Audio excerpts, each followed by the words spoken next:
Imana ni nziza. Jean Paul naje ubu rero nawe wuzuzwa. Yaje rero atubwira ati rero nukuzuzwa, ariko muruzuzwa. Ndashaka kureba ukuntu mwuzuzwa. Mujya mwuzuzwa, niba mwuzuzwa muvuge ngo haleluya. Muruzuzwa burya rero nababonye rwose muruzuzwa.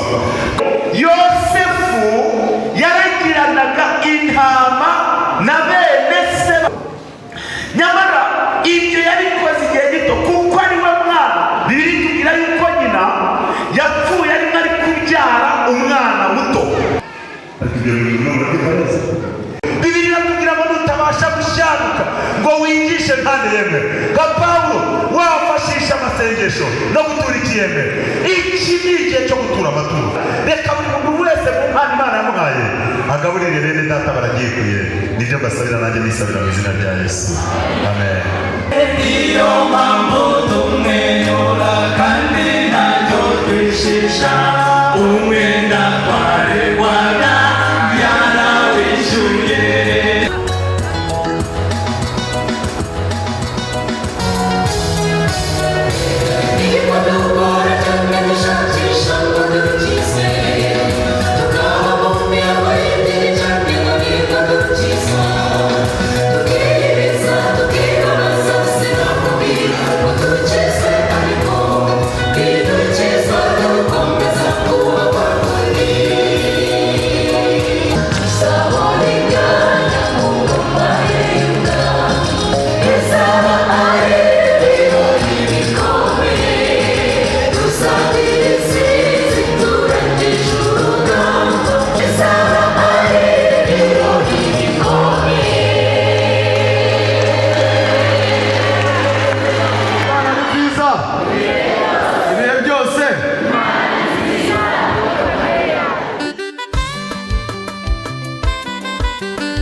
Yerusalemu nshya turayikeneye.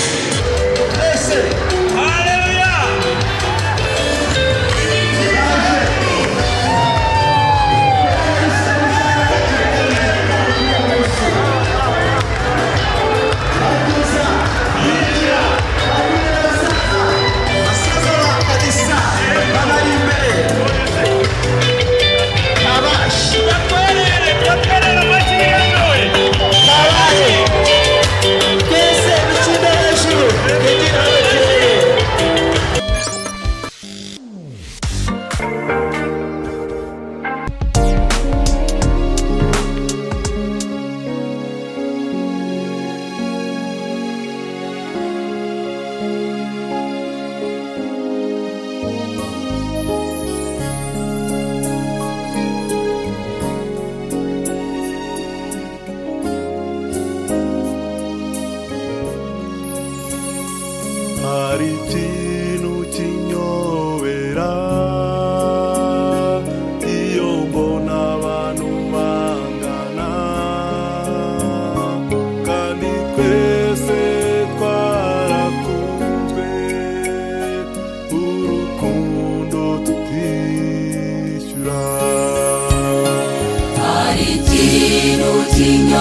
Manuel na pasitoro Irara Rubengera, pasitoro Mukiza, bantu bo kumuraga, bantu b'Irubengera turabakira biki? Amen. Twitegura kujya muri gahunda yo kuramya Imana kugira ngo tuze kuramya Imana turi muri spiriti yo kuramya Imana. Inyenyeri mwegera hino tubakire kugira ngo turirimbire indirimbo eshatu. Urukomeje gukora Imana mu jisho, ukica amategeko yayo wizangana, ukumvira abantu kuruta Imana. Uzabibazwa, uzabibazwa, uzabibazwa n'ukuri, uzabibazwa.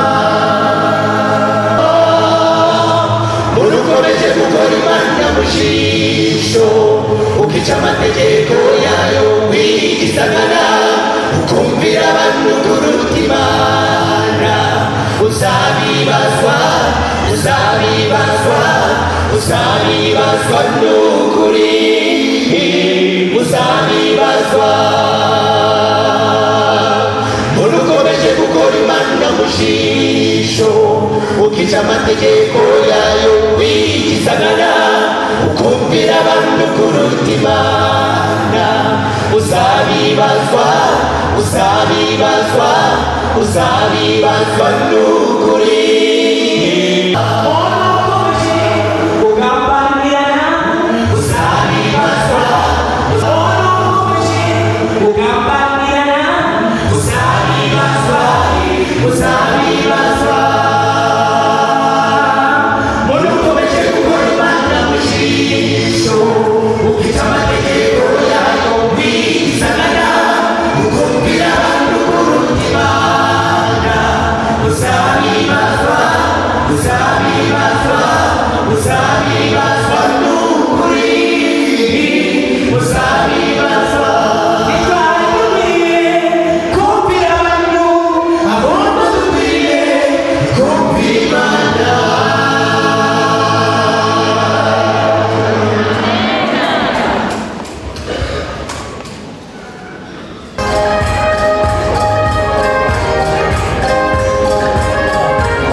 turagushimiye cyane kubw'isabato nziza, isabato itangira umwaka wa 2023. Izina ryawe data nirihabwa icyubahiro. Tuje imbere yawe kugira ngo tugaburirwe nawe. Ni wowe ufite umutima w'ubugingo, kandi turifuza kurya kandi tugahunika, kugira ngo umunsi ibihe bikomeye bizaba bitugezeho bizasange dufite impamvu ihagije. Reka rero tugaburire ubwoko bwawe buva buhaza umutima w'ubugingo.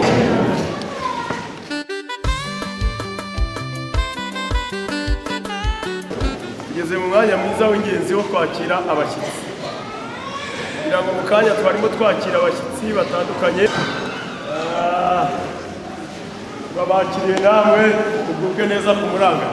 Abantu bavuye i Kigali bakaza kubw'iki gitaramo, twirengagije n'abandi bari mu nzira bagiye kugera hano.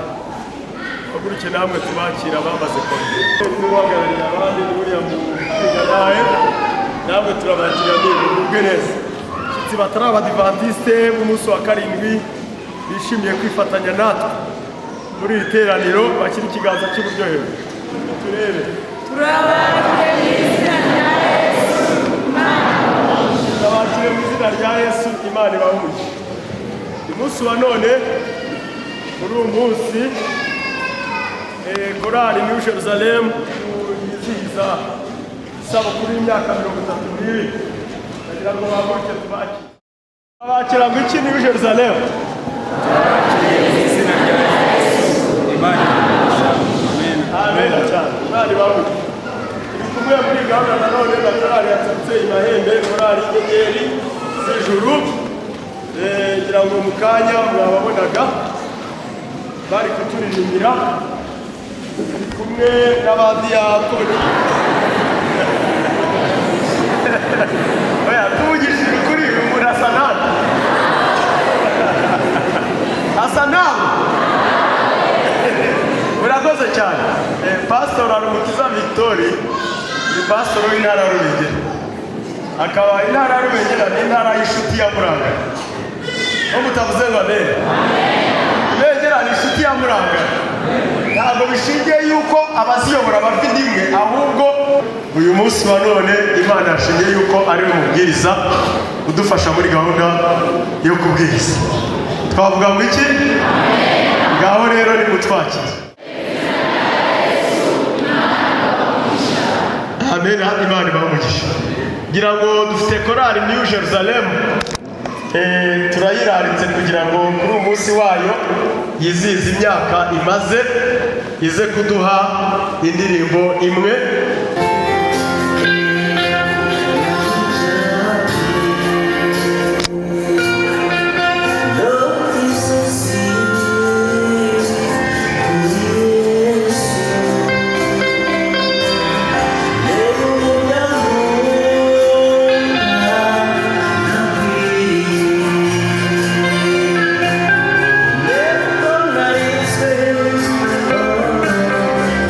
Yeah.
dukomeze itanura ry'amatafari.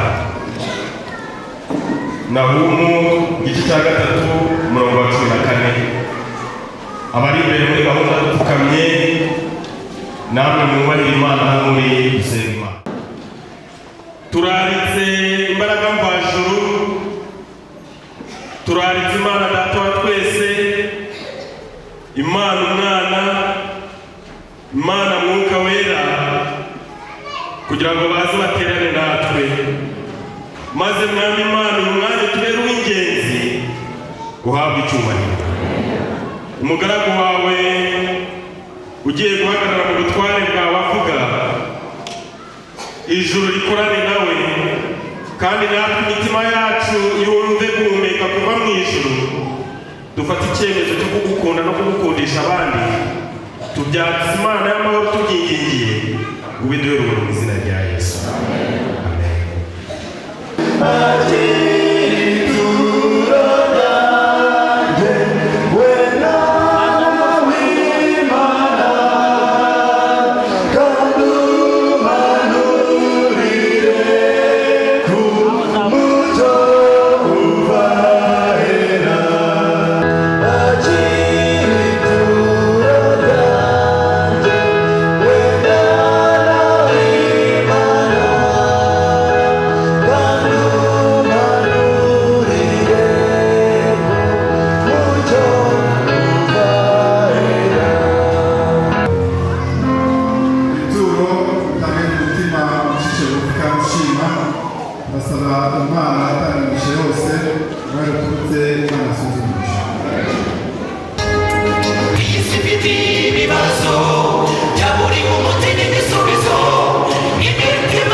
Yesu ashimwe.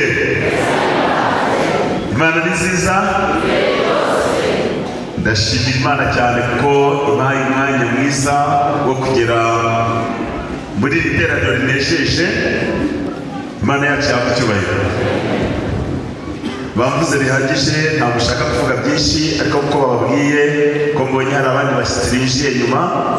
Nitwa Pasitoro Harumukiza Victor, ni umuyobozi w'intara y'ivugabutumwa ya Rubengera, akaba ari umugabo wubatse, mfite abana 6. Kuko babibabwiye rero, ndi mukuru wa Pasitoro w'intara yanyu, Uwihayimana Elphas. Turavukana kuri papa na mama, kuko yababwiye harimo umukobwa umwe bita Uwumukiza Festina, niwe uri hagati yacu. Nejeje cyane rero no kubana namwe.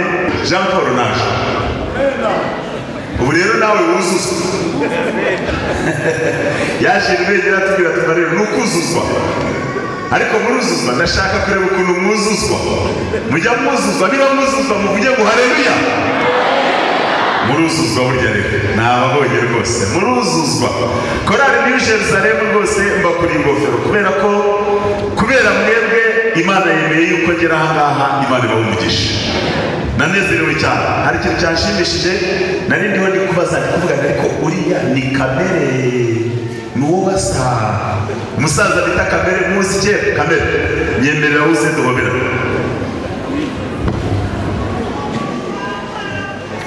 Imana iguhe umugisha. Ndanezerewe kubona cyane. Yesu ashimwe. Ahimbaza. Imana iguhe umugisha. Rero ngeze hano ku Murangara ushize, ariko mpari naje gusura cyangwa kwakira pasitoro wanyu.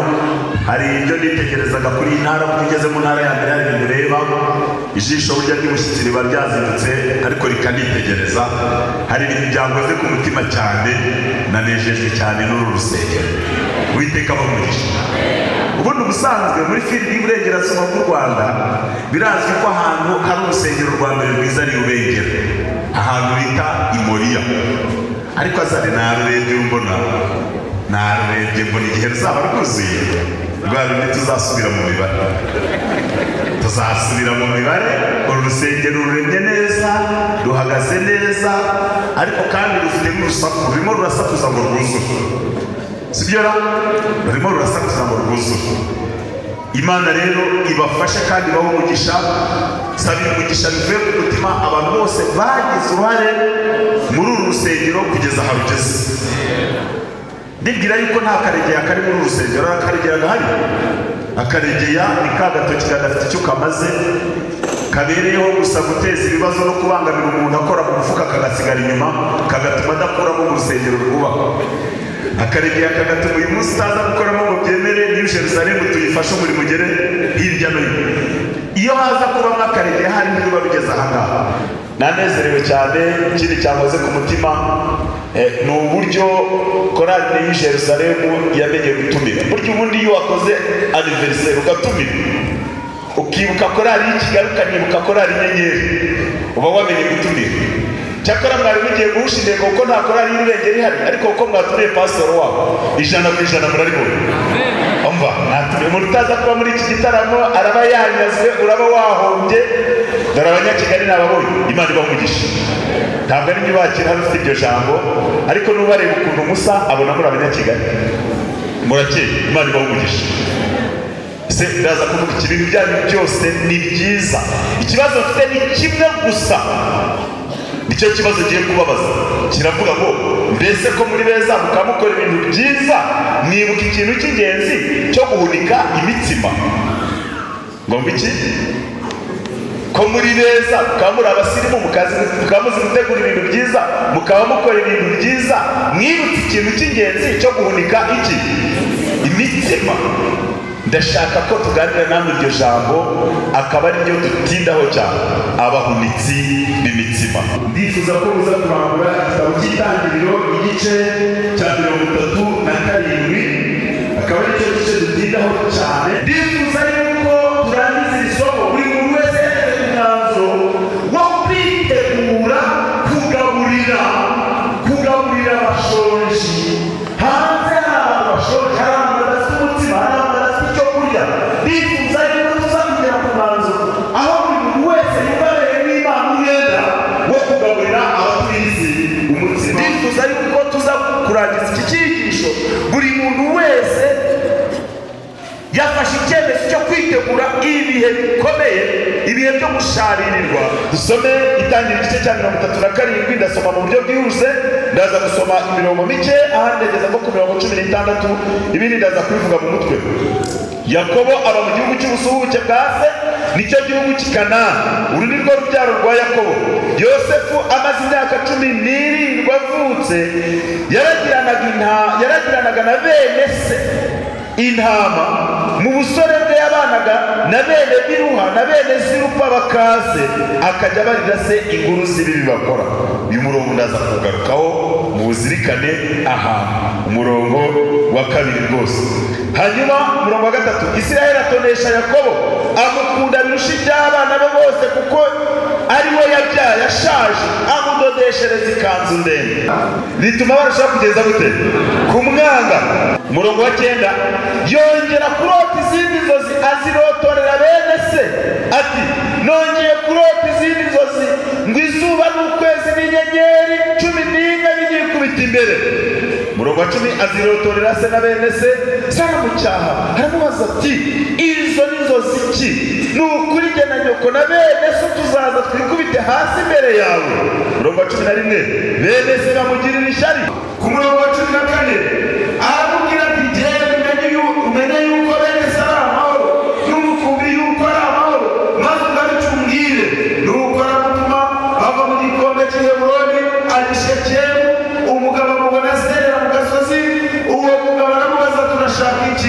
Yosefu yaragiranaga intama na bene se bakomoka kwa bariya bagore bose, bene Silpa, bene nde babavuze.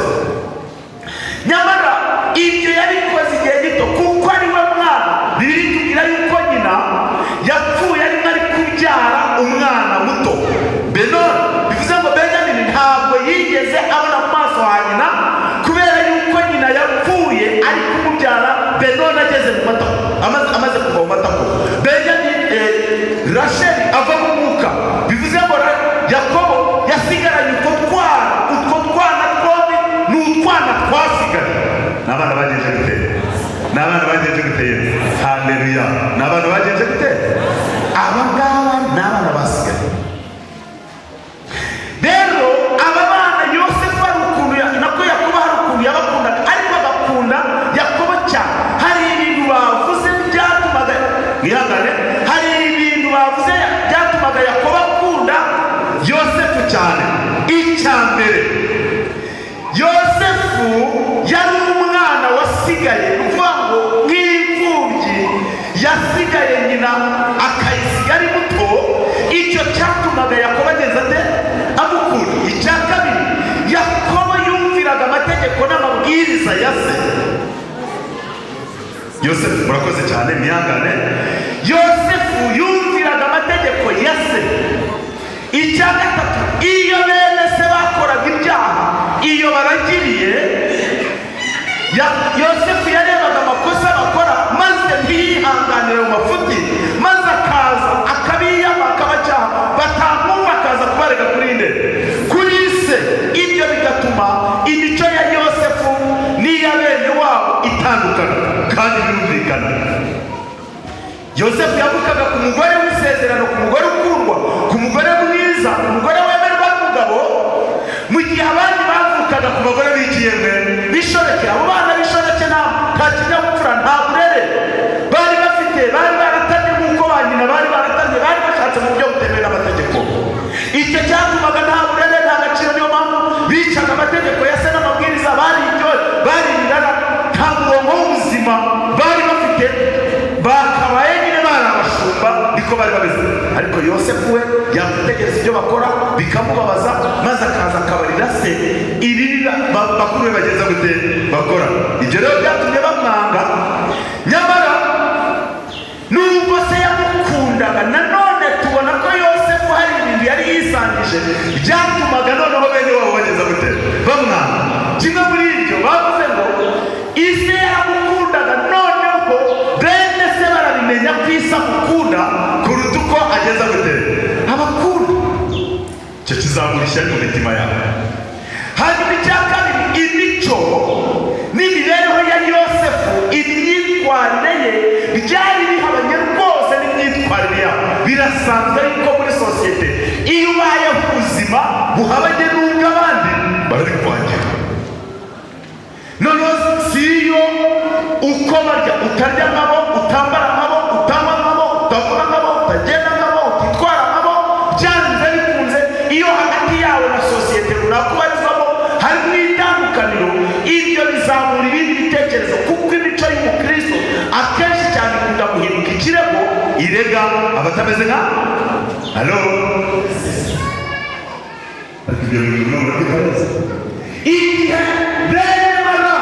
Igihe bene wabo bajyaga, igihe abana b'ishoreke bajyaga kuragirira kure, Yosefu we yari hafi yande ya se. Yosefu aremera, atitaye ku rwango n'ishyari bamugiriraga, atitaye ku bugome, atitaye ku bubi n'ubupagani bwabo, maze yumva agize ubwuzu bwo kwemera gutumwa na se, maze arahaguruka abwira se aramubwira ati ndi hano mwami vuba. Ise amutekerera imitima, aramuhereza aramubwira ati ngaho ugende niko bameze, uzanamubwire. Yosefu arihuta anezerewe, Bibiliya yakubwiye ngo yageze Shekemu aho bari ahageze arababura. Hanyuma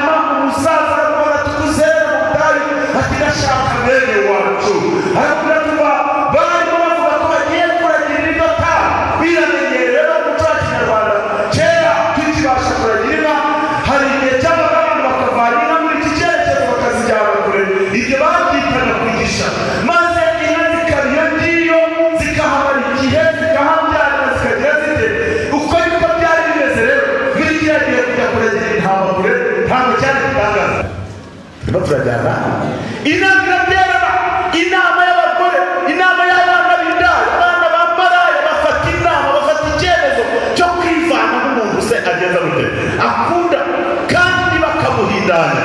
Hanyuma rero inama igiterana, Yakobo aza yihuta, Yosefu aza yihuta, aje kubayambira yumva ni bene se. Igihe yahoberanaga n'ubwuzu ngo bamurebanaga ijisho ribi. Mbese byari byakubaho ukagira umuntu ubwuzu bwinshi igihe ugiye kumuhobera wakakureba nabi, maze n'ibitekerezo ubwo buzima Yosefu yaragezemo, bene se bamufata bamwambura ya kanzu, bamwambika ubusa, basigana batuba mumwice, abandi batuhoya, maze aramubakiza bamushyira mu rwobo hariya ngo ajya kwihugenza agira ngo arebe ko bahava akamukuramo. Ahubwo witwa Yuda aba yungutse igitekerezo. Harya ninde waguze Yesu? Ninde waguze Yesu? Yuda aramugambana atuma n'ubundi twe kumwica ni mwene wacu, ahubwo reka tumugurishe. Yuda atanga igitekerezo cyo kumugurisha, baramufata baramuvana mu rwobo baramugurisha. Icyakora ntibamugurisha ibice by'ifeza 30, habuze wicu. Ariko mureke mbabazi, Imana igirinda abagome, ikarinda ibisambo, ikarinda abicanyi. Kuki tugera mu bibazo bikadukura umutima tukamera nk'aho Imana yaturetse? Iyo ari inzabariganya n'ibisambo n'abagome n'abicanyi, natwe izaturinda. Yosefu agenda akomeje iyo, afata icyemezo gikomeye, aravuga ati nzabidahemuka. Akigerayo bamugurisha n'umutware w'impande za Farawo bita Potifa. Potifa amaze kumufata, Bibiliya iratubwira ngo Potifa yarabonye imico ya Yosefu, imyitwarire ye, imigenzereze ye, ngo aramukunda cyane. Ibyo kumufata nk'umucakara n'umugurano bivamo gahunda muhindura umutware w'umutungo wabo. Mujye mu binyangamugayo, mujye mu bindahemuka, mujye mu abantu beza muri situasiyo y'ubuzima uzaburiho. Nubwo wagera mu bihe bigoye, ntabwo Yosefu yararimo byari byoroshye byo kugurishwa, ariko yakomeje kuba inyangamugayo no kunama ku mategeko y'Imana, maze ubunyangamugayo bwe butuma Imana imuherekeza no kwa Potifa. Imana ihabwe icyubahiro. Ikigeragezo cya kabiri yahuye na Mara. Iki ni ikigeragezo ubwoko bw'Imana bugomba guhura nabwo mu gihe giheruka. Kuramya muri Egiputa baramyaga ibigirwamana byinshi bitandukanye, ariko hari n'iby'ingenzi twavuga, harimo Bayali, harimo Ashera, harimo Ashitaroti, harimo n'ikigirwamana bita Nili, aricyo bakeshaga urubyaro n'uburumbuke, ku buryo iyo umuntu yabaga yabyaye umwana w'imfura, icya mbere yakoraga umwana w'imfura wese w'umuhungu, umuryango wamubyaye wahita ujya kumuroha muri Nili kugira ngo Nili izabaho umugisha. Icyo cyari ikigeragezo cyo gusenga ibigirwamana cyari muri Egiputa. Yari ategetswe gusenga ibigirwamana nk'uko Abanyegiputa babigenza niba ashaka amahoro. Ariko Yosefu yari yarasezeranye kuba inyangamugayo n'indahemuka kuma ahageze waridekarara, agaragaza yuko ari umuheburayo usenga Imana yaheheye. Yo mu ijuru Potifa barabimenya, abanyamahanga barabimenya, Abanyegiputa barabimenya, uko baramyaga ibigirwamana byabo Yosefu yarababwiraga Imana yaheheye. Yo mu ijuru Maraya umugore wa Potifa cyaragiraga Imana muri bo, baramukunda aramubenguka, yifuza kumusambanya kugeza utamuhamagariye kumuha ibiguzi by'ibitangaza, kumuzamura mu ntera, amutega za poromosiyo, amutega impano z'agatangaza, amutega icyubahiro, amutega ibintu byinshi. Yosefu aramusubiza ati va, handitswe ngo nahangara nte guhemukira databuja ndetse no guhemukira Imana yaheheye. Yo mu ijuru kuri Yosefu ubudahemuka, kuba inyangamugayo ku Mana no ku bantu cyari ikintu ashyize imbere, ku buryo ubuzima bwe bwayo yashoboraga kubushyira mu kaga aho kugira ngo ahemukire Imana. Isaha y'Imana igeze, Farawo araryama arota inzozi, aryamye arose inzozi abura umutekano, ahamagara abanyabwenge, ahamagara abapfumu, abahamagara abacunnyi, abakonikoni, abantu b'abahanga mu gusobanura ibintu. Abo bose bahageze, habura umuntu n'umwe wo kumusobanurira iby'inzozi yarose. Niko wa mugaragu yibutse Yosefu atari ku mwami, abuze umutekano, abuze uko yigira, kandi hari umuntu w'Imana wansobanuriye inzozi. Aramubwira ati nyagasani, nibutse hari umuntu ufite impano yo gusobanura inzozi. Potifari ntiyashoboraga kubyitambika, umugore wa Potifari ntiyashoboraga kubyitambika. Bohereza abantu bavana Yosefu muri gereza, ageze imbere y'umwami aramubwira ati rero dore narose inzozi zimeze zitya. Urakoze cyane, narose inzozi zimeze zitya, none ubasha kuzisobanurira. Aramubwira ati umva mwami, inzozi warose inka zirindwi z'imishishe wabonye n'imyaka 7 y'uburumbuke, inka zirindwi zinanutse wabonye zirya z'imishishe n'imyaka 7 y'inzara, amahundo 7 wabonye ameze neza n'imyaka 7 y'uburumbuke, andi 7 wabonye ananutse n'imyaka 7 y'inzara. None rero igihugu kigiye kuba mu inzara ikomeye, ngaho ishakire umunyabwenge umutegeke 1/3 cy'umusaruro wa Egiputa cyose muri iyo myaka 7 agihunike, kizaba ibyo kurya, ahunikira abanyegiputa umutsima, maze abanyegiputa batazicwa n'inzara. Imana ihabwa icyubahiro. Farawo abyumvise, amashanyarazi aramufata, yumva aratangaye cyane. Muri Bibiliya yanjye mu gice cya 41 ku murongo wa 38 Bibiliya iravuga ngo Farawo abaza abagaragu be ngo tuzakura he, twakura he umuntu urimo umwuka w'Imana nka Yosefu. Haleluya. Nta wundi munyabwenge twabona urenze wowe, ngaho ubaye uwa kabiri ku bwami bwanjye. Uwari imfungwa, uwari umugurano, uwari imbata, uwari insuzugurwa, Imana imuvana ku cyavu imwicaranya n'igikomangoma. Imana ihabwa icyubahiro. Ibihe byo gusharirwa Yosefu yari yaragize birarangira, ibihe byo kubabara yari yaragize birarangira.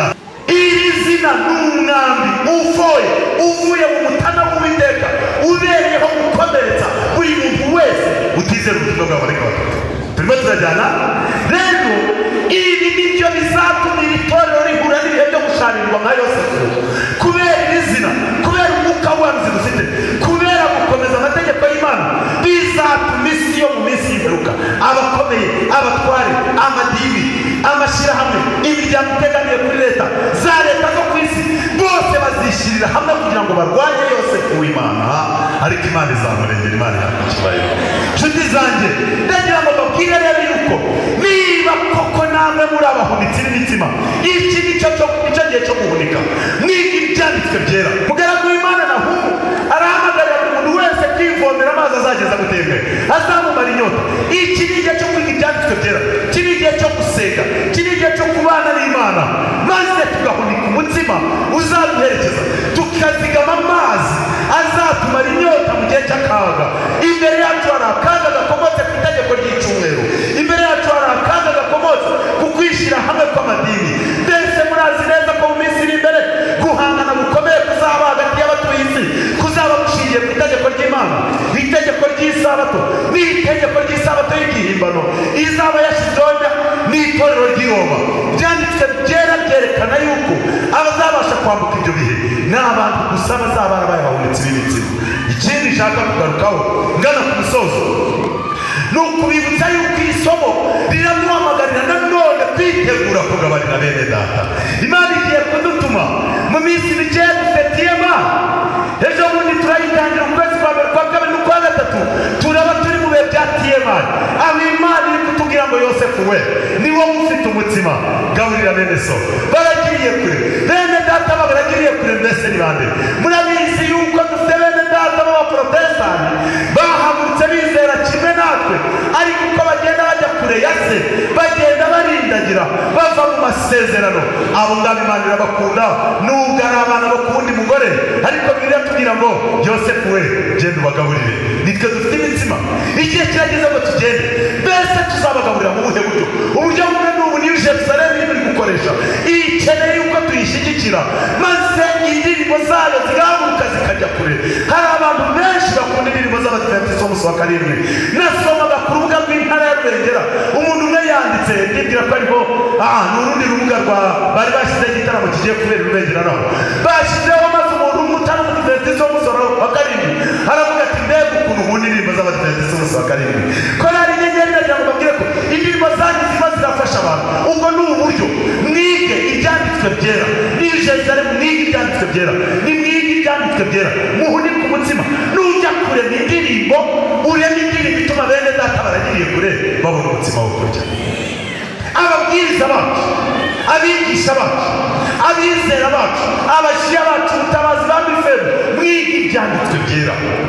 Bibiliya iratubwira ngo nutabasha gushyanuka ngo wigishe ntanehemwe, nka Pawulo wafashisha amasengesho no gutura ikiyemwe. Iki ni igihe cyo gutura amaturo. Nibwira yuko turi mu gihembwe cya mbere, igihembwe cya mbere cy'ukwezi kwa mbere, kwa kabiri, kwa gatatu. Ni igihembwe cy'umweru nk'uko ikibone kibigenza kigahunika. Iki ni igihe abadiventisti b'umunsi wa karindwi, abizera b'intara ya Murangara, abizera b'intara zitandukanye, ni igihe dukwiriye gukora ku mwero wacu maze tukagaburira bene data. Mugabire kimwe mu icumi, mutange amaturo, nimutange imisanzu, mukoreshe uko mushoboye, nimushyigikire korali zacu, mushyigikire korali muri Jerusalem, maze murebe ukuntu ubutumwa bugera hirya, maze nugera mu ijuru Yesu azakubwira ngo nuko nuko mugaragu mwiza ukiranuka, wakiranutse muri cye, nkweguriye byinshi, injira mu munezero wa shobuja. Ngana ku musozo nshuti zanjye, ndasaba Imana kugira ngo umwuka w'Imana akugendere, yongera kwibutse irangamuntu yawe. Turi Abaheburayo, turi Abadiventisti b'umunsi wa karindwi, itorero ryasigaye rikomeza amategeko y'Imana kandi ritagira guhamya kwande kwa Yesu. Ibyo ni izina twahawe n'Imana, ntiriteye isoni n'ipfunwe. Nubwo isi yatwanga kubera iryo zina, tuzakomeza turihagarare. Aho uzabona ubuzima bwawe bwose rihagarare. Ikindi, turi abahunitsi n'abagabuzi b'imitsima. Iki ni igihe cyo kwitegura kugabura. Uburyo bwose impano ufite yikoreshe. Bamwe bafite impano yo kubwiriza, abandi bafite iyo kuririmba, abandi bafite iyo gusenga, abandi bafite impano yo guhanura, abandi bafite impano zitandukanye. Nanone Imana yaduhaye imitungo yacu ikora ibintu bikomeye kandi bitangaje. Reka buri muntu wese mu mpano Imana yamuhaye agaburire bene data baragikuye. Nibyo mbasabira, nanjye nisabira mu izina rya Yesu, amen. Mbese muri iri teraniro ndabaza abantu babiri, mbese hari umuvandimwe nawe uri muri bene data baragiriye kure?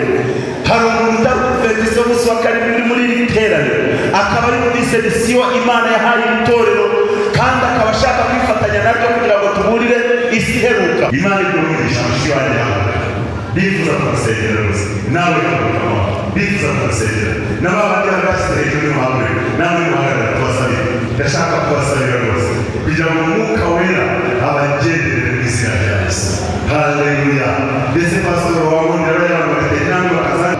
Imana irahamagara buri muntu wese, Imana iguha umugisha, Imana ikugirire neza. Tera intambwe yawe rwose mukecuru, Imana iguha umugisha. Haleluya.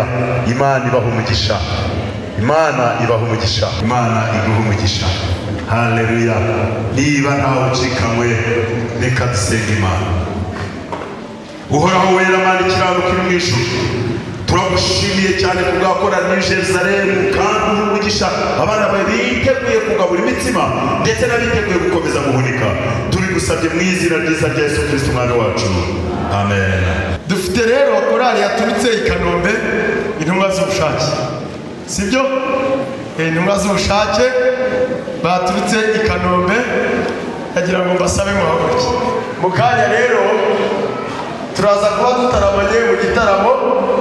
Iyi korali yazanye n'abayobozi, ntabwo yaje mu buryo bwa bundi bita bwa findi, ahubwo yazanye n'abayobozi. Ngira ngo tuze kubasaba abantu hano tuze kubakira icyarimwe. Hariho n'abandi bakuru b'itorero baje.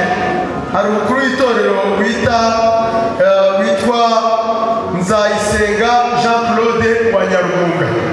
Nyarugunga niho precisoma iyi korali ibarizwa, ariko Nyarugunga akaba yarabyawe na Kanombe, sibyo nyakubahwa?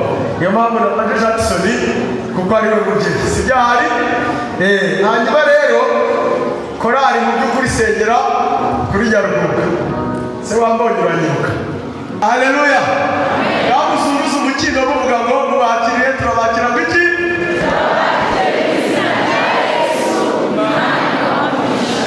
Amen.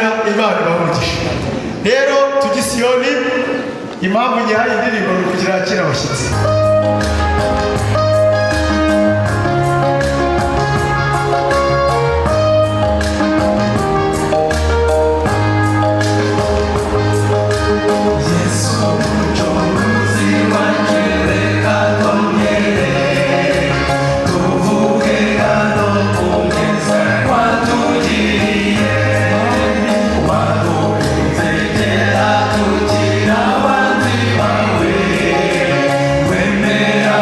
We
Niturangiza isaa 7:30 turaba dutangiye guhimbaza Imana mu ndirimbo.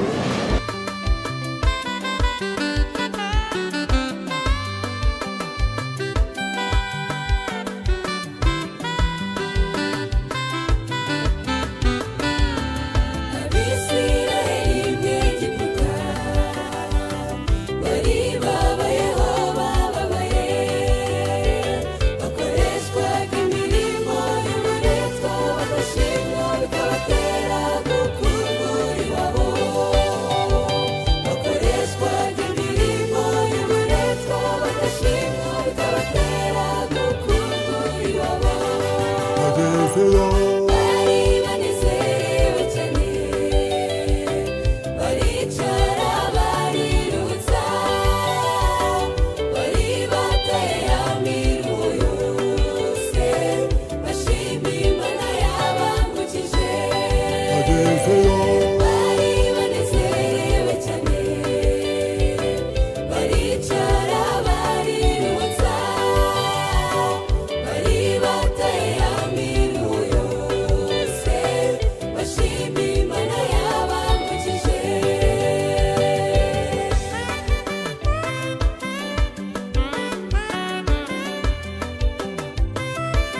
Lugar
imbaraga yawe mana nizikorere muri twe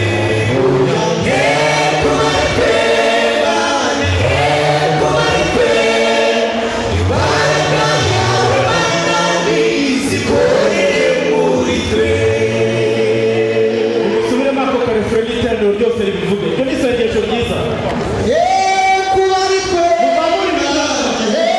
kuba ari twe imbaraga mana nizikorere muri twe kuba ari twe mana kuba ari twe imbaraga yawe mana nizikorere muri twe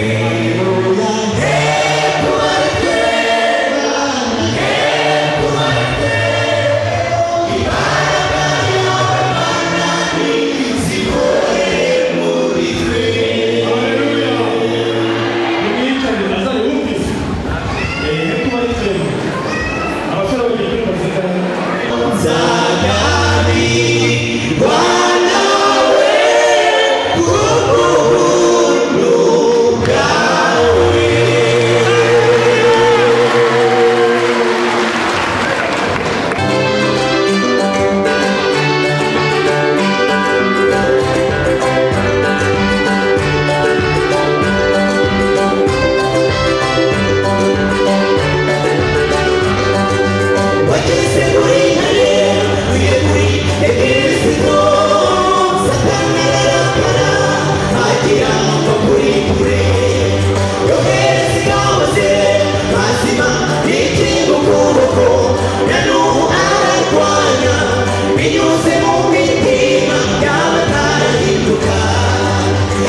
tutariho kandi tureke kuba ibyapa biyobora abantu bigasigara basarimbuka ariko amaraso yabo uzayabazwa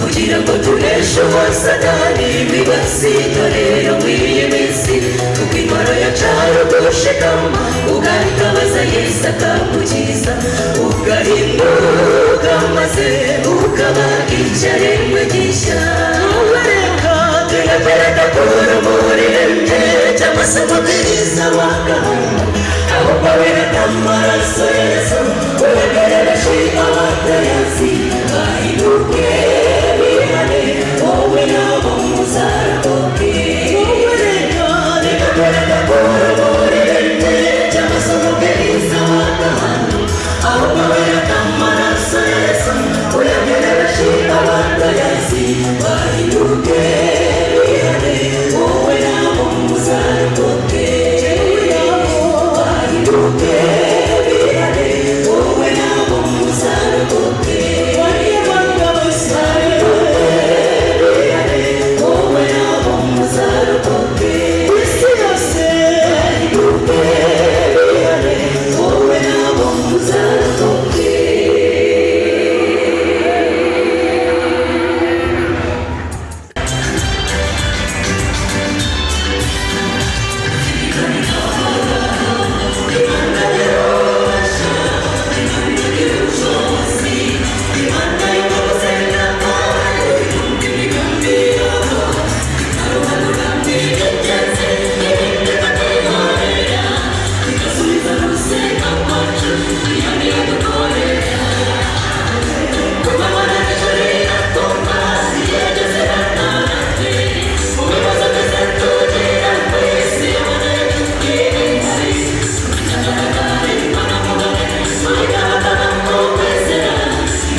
ugati hano kuganira Yerusalemu n'Imana yacu. Ni Yerusalemu n'Imana yacu. Na Silivana akaba ari hano. Silivana arahari. Gondira gakondo ya so. Gondira gakondo ya so. Haleluya. Berari Yerusalemu aho bari. Turi bujya.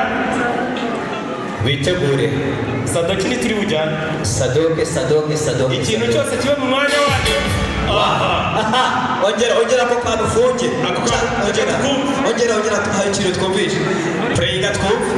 Hagarara hirya rero tamuta tubanze kwibeza. Korari ni Yerusalemu nshya turayikeneye. Aho ngaho rekera. Aho urakoze cyane. Wumvise iki? Ntacyo ndumva. Mwongere.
bafite karabashi twese turamye twese haleluya haleluya aha